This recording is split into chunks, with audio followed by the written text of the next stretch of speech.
ಆಂಧ್ರ ಪ್ರದೇಶನ ಅಥವಾ ತಾಲಿಬಾನ ಈ ಪ್ರಶ್ನೆ ಮೂಡ್ತಾ ಇರೋದು ಯಾಕಂತ ಹೇಳಿದ್ರೆ ಗಂಡ ಮಾಡಿದ ತಪ್ಪಿಗೆ ಹೆಂಡತಿಗೆ ಶಿಕ್ಷೆ ಕೊಡಲಾಗಿದೆ. ಇದೇನು ಆಂಧ್ರ ಪ್ರದೇಶನೋ ತಾಲಿಬಾನೋ ಗಂಡ ಮಾಡಿದ ಸಾಲಕ್ಕೆ ಹೆಂಡತಿಗೆ ಶಿಕ್ಷೆ ಕೊಡಲಾಗಿದೆ. ಆಂಧ್ರದ ಚಿತ್ತೂರಿನಲ್ಲಿ ಅಮಾನವೀಯ ಘಟನೆಯೊಂದು ನಡೆದಿದೆ.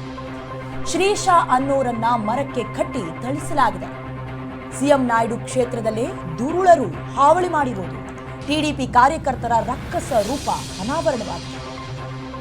ಗಂಡ ಮಾಡಿದ 80,000 ರೂಪಾಯಿ ಸಾಲಕ್ಕೆ ಹೆಂಡತಿಯನ್ನ ಮರಕ್ಕೆ ಕಟ್ಟಿ ಶಿಕ್ಷೆ ನೀಡಿರುವಂತಹ ಅಮಾನವೀಯ ಘಟನೆ ಆಂಧ್ರ ಪ್ರದೇಶದ ಚಿತ್ತೂರಿನಲ್ಲಿ ನಡೆದಿದೆ. ಈ ಎಲ್ಲ ಘಟನೆಯನ್ನ ನೋಡ್ತಾ ಇದ್ರೆ ನಾವು ಎಲ್ಲಿ ವಾಸ ಮಾಡ್ತಾ ಇದ್ದೀವಿ, ನಮ್ಮ ಸಮಾಜ ಎಲ್ಲಿ ಹೋಗ್ತಾ ಇದೆ ಅನ್ನುವಂಥ ಪ್ರಶ್ನೆಗಳು ಮೂಡ್ತಾ ಇರೋದು.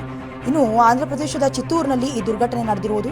ಗಂಡ ಸಾಲ ಮಾಡಿ ಅದರಲ್ಲೂ ಊರು ಬಿಟ್ಟು ಹೋಗಿದ್ದಾರೆ. ಊರು ಬಿಟ್ಟಿರೋ ತಪ್ಪಿಗೆ, ಗಂಡ ಮಾಡಿರೋ ತಪ್ಪಿಗೆ ಹೆಂಡತಿಯನ್ನ ಥಳಿಸಿರೋದು ಎಷ್ಟರ ಮಟ್ಟಿಗೆ ಸೌಜನ್ಯ ಅಂತ ಆಂಧ್ರ ಪ್ರದೇಶದ ಸಿಎಂ ಚಂದ್ರಬಾಬು ನಾಯ್ಡು ಪ್ರತಿನಿಧಿಸುವಂಥ ಕ್ಷೇತ್ರದಲ್ಲಿ ಈ ಘಟನೆ ನಡೆದಿರೋದು. ಶ್ರೀಶಾ ಅನ್ನೋರನ್ನ ಮರಕ್ಕೆ ಕಟ್ಟಿ ಥಳಿಸಿದ್ದಾರೆ.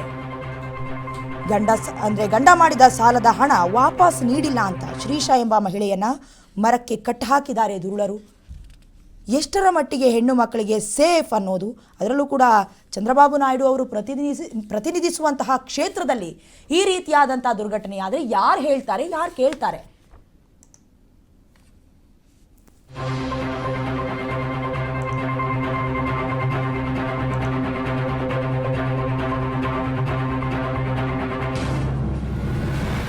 $80,000 ಸಾಲ ಮಾಡಿದ ತಿಮ್ಮರಾಯಪ್ಪ ವಾಪಸ್ ಹಣವನ್ನ ನೀಡೋದಕ್ಕಾಗದೆ ಊರನ್ನ ಬಿಟ್ಟಿದ್ದ ಪತಿರಾಯ, ಸಾಲ ಕೊಟ್ಟಿಲ್ಲ ಅಂತ ಪತ್ನಿ ಶ್ರೀಶಾಗೆ ಶಿಕ್ಷೆಯನ್ನ ನೀಡಲಾಗಿದೆ. ಮರಕ್ಕೆ ಕಟ್ಟಿ ಕಾರ್ಯಕರ್ತರು ಅವಮಾನವನ್ನ ಮಾಡಿದ್ದಾರೆ. ಸಂತ್ರಸ್ತ ಮಹಿಳೆಯ ದೂರಿನಂತೆ ಕೇಸ್ ಕೂಡ ದಾಖಲಾಗಿದೆ. ಆರೋಪಿಗಳ ವಿರುದ್ಧ ಕ್ರಮವನ್ನು ತೆಗೆದುಕೊಳ್ಳೋದಕ್ಕೆ ಸಿಎಂ ಸೂಚನೆಯನ್ನ ಕೂಡ ನೀಡಿದ್ದಾರೆ.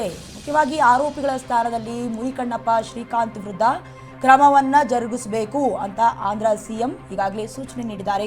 ಆಂಧ್ರ ಗೃಹ ಸಚಿವೆ ಅನಿತಾ ಅವರು ಸಂತ್ರಸ್ತ ಮಹಿಳೆ ಜೊತೆ ಮಾತನಾಡಿದ್ದು ಆರೋಪಿಗಳ ಮೇಲೆ ಕಠಿಣ ಕ್ರಮವನ್ನ ತೆಗೆದುಕೊಳ್ತೀವಿ ಅಂತ ಭರವಸೆಯನ್ನ ನೀಡಿದ್ದಾರೆ. ಅಂದ್ರೆ ನಾವು 5th ಜನರೇಷನ್ ಇದ್ದೀವಿ ಅಥವಾ ಹೆಣ್ಣು ಮಕ್ಕಳಿಗೆ ಏನು ರಕ್ಷಣೆಯನ್ನ ಸಿಗ್ತಾ ಇದೆ, ರಕ್ಷಣೆ ಕೊಡ್ತಾ ಇದ್ದಾರೆ ಅಂತ ಹೇಳುವಂತ ಹೊತ್ತಿನಲ್ಲೇ ನಮ್ಮ ಸಮಾಜ ಎತ್ತಸಾಗ್ತಾ ಇದೆ.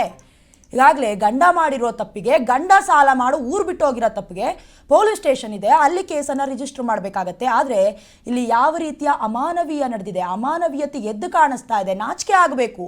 ಒಬ್ಳು ಹೆಣ್ಣು ಮಗಳನ್ನ ಮರಕ್ಕೆ ಕಟ್ಟಿ ಹಾಕಿ ಹೊಡಿತೀವಿ ಅಂತ ಹೇಳಿದ್ರೆ ಸಮಾಜದ ಅಥವಾ ಪೊಲೀಸರು ಏನು ಮಾಡ್ತಾ ಇದ್ದಾರೆ, ಅಥವಾ ಚಂದ್ರಬಾಬು ನಾಯ್ಡು ಅವರ ಪ್ರತಿನಿಧಿಸುತ್ತಿರುವಂಥ ಕ್ಷೇತ್ರದಲ್ಲಿ ಚಂದ್ರಬಾಬು ನಾಯ್ಡು ಅವರ ಕೆಲವೊಂದಷ್ಟು ಜನಪ್ರತಿನಿಧಿಗಳು ಕೂಡ ಅಲ್ಲೇ ಕೆಲಸ ಮಾಡ್ತಾ ಇರ್ತಾರೆ. ಅವರೆಲ್ಲ ಏನು ಮಾಡ್ತಾ ಇದ್ದಾರೆ?